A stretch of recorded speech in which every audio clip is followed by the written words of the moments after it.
Hi guys, it's me, Miss Humphrey, back with another math video. Today we are going to be talking about area. Yesterday we talked about the formula for finding the perimeter of a square or a rectangle, and today we are going to be talking about the formula to find the area of a square or a rectangle. So let's get started. First we are going to review a word from our last unit, and that word is perpendicular. So perpendicular are lines that form a right angle. So remember, a right angle is one that would fit in a perfect corner. So based on that information, we're going to use that to understand these words that we need to know for area. The first word is base. So the base of a shape is any side of the shape. You pick which side you want to call your base.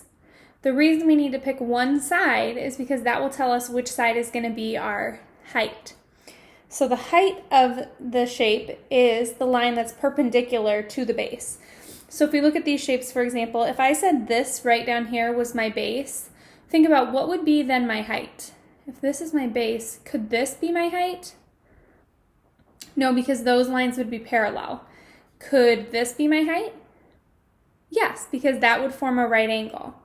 This could also be my height. If I'm calling this my base, this could be my height also, because they would also form a right angle. And these two sides are equal, so it doesn't matter which one you pick, as long as you're not picking the one that's parallel to your base. And what we're finding today is area, which is the number of unit squares needed to cover the surface of the shape. So when we're finding the area, we're finding that inside value. Yesterday we were talking about perimeter, which was the length around a shape, and today we're talking about the square units inside of a shape. And it's important that we talk about it being the square unit of the shape, because all of our answers for area are going to be units squared, and I will show you what that looks like. So let's look at these examples here. Like I said, I'm going to call this one my base, so I'm going to label it B. And I'm going to call this one my height, so I'm going to label it H. My base and my height. So the base of my shape is 1, 2, 3, 4, 5. And the height of my shape is 1, 2, 3. The area of my shape, remember, area is the number of unit squares needed to cover the whole surface. 1, 2, 3, 4, 5, 6, 7, 8, 9, 10, 11, 12, 13, 14, 15. Looking at this information, my base is 5, my height is 3, and my area is 13. I want you to start to form a hypothesis about what could be the relationship between base, height, and area. Can you think of a formula in your head? I'm going to give it to you in the end, but let's do another one and see if we can conclude our hypothesis. So let's pick one of these sides as our base. I'm going to choose this one down here as my base. And I'm going to choose this one here as my height. I'm actually going to choose the other side just to show you that it still works, because these do form a right angle. My base is 1, 2, 3, 4, 5, 6, 7, 8. And my height is 1, 2. I'm going to count up all the squares to find my area. 1, 2, 3, 4, 5, 6, 7, 8, 9, 10, 11, 12, 13, 14, 15, 16. Okay, so we have a base of 5 and a height of 3 gave me 15. A base of 8 and a height of 2 gave me 16. Are you seeing any pattern, any connection?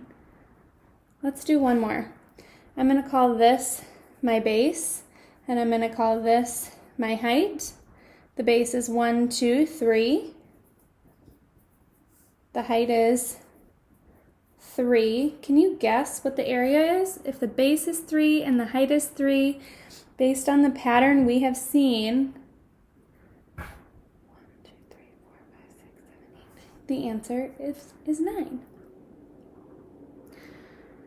So I want to give you a formula for this area of a square or a rectangle, and I'm sure some of you have thought of it already in your head.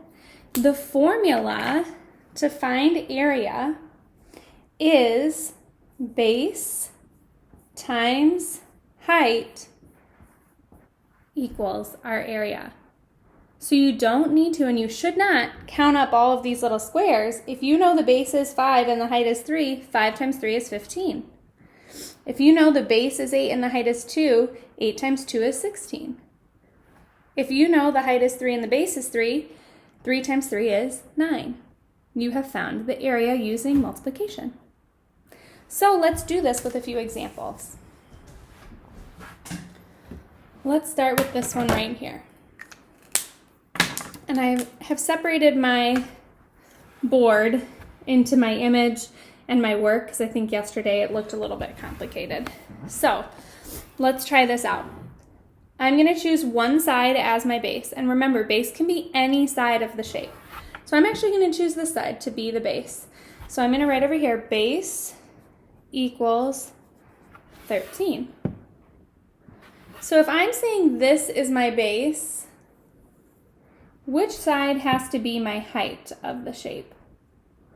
Which side has to be? It's any line that is perpendicular to what I chose as my base. So the one that's perpendicular would either be this one or this one. Because see, those form right angles. I'm going to choose the one that's labeled, which is 6. So I'm going to say my height is 6. And this makes sense, because if I turn the shape like this, and I put this on the bottom as my base, that would be my height. So really, these shapes can be turned any which way. That's why the base and the height don't actually matter. It's just one side by another side that it's perpendicular with. That will give me my area. My formula, remember, is base times height equals the area. So I'm going to plug in base is 13, and I'm going to plug in height, which is 6. So under base I wrote 13, and under height I wrote 6, and that's going to give me my area. Over here I'm going to do my work, 13 times 6. 6 times 3 is 18. 6 times 1 is 6, plus 1 more is 7. So I know that my area is 78. The important thing is this label here.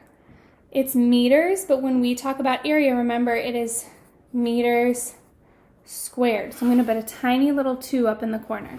My answer is 18 meters squared. And the reason it's squared is because we are counting up the square units actually within the shape. Remember how in the last pictures I had all of those little squares drawn? You're finding the squared value.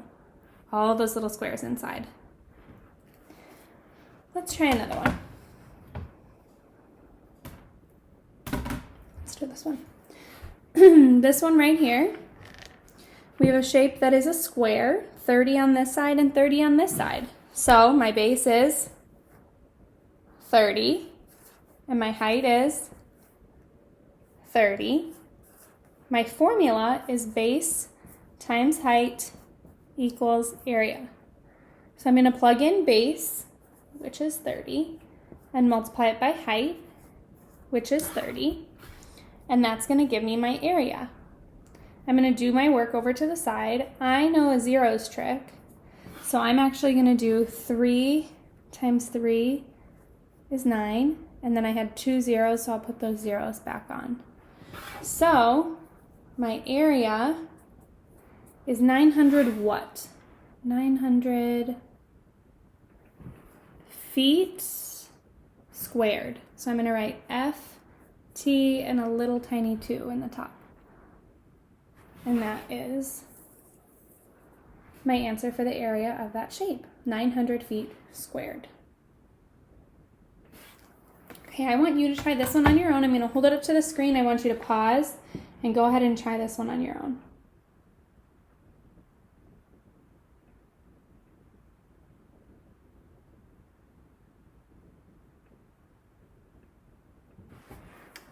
I hope that you have attempted this already and have unpaused the video to watch my example to check with yours. So again, I'm going to pick one side to be my base. This time I'm going to choose this one right here. So I'm going to label base is 3. If you chose that as your height, that's totally fine.